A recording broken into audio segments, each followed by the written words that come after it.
Барлықтарыңызға қайырлы күн достар, менің каналыма қош келдіңіздер.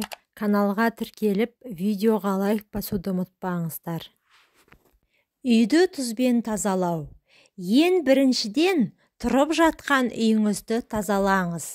Үйдегі керек емес, ескі құсқы заттарды тастаңыз. Сынған ыдыс болсын, тастау керек. Қуыс-қуысты тұзбен жуып шығыңыз. Әсіресе айнаның бетін, сыртқы есікті, табалдырықты жақсылап тұзбен жуған жөн.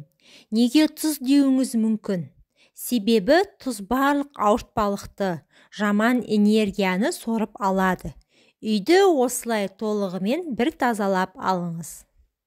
Жарты пачка тұзды қазанға салып, пешке қуырып алыңыз.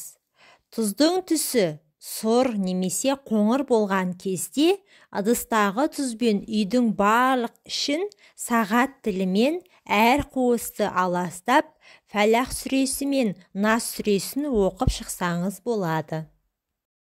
Содан кейін үйді көзден, жаман адамның пиғылынан, жаман энергиядан сақтау үшін қызыл матадан кішкентай өз қолыңызбен қалташа тігіп, ішіне шым-шым тұз салып, сырт бөлменің босағасына жоғары жаққа іліп қойсаңыз болады. Сырттан кірген адамның көзіне бірден түсетіндей ілініп тұруы керек. Негізінде 30 күн сайын тұзды ауыстырып, жанартып тұрған жөн. Ескі тұзды суға ағызып жіберіңіз. Үйде Бақара сүресін оқу керек.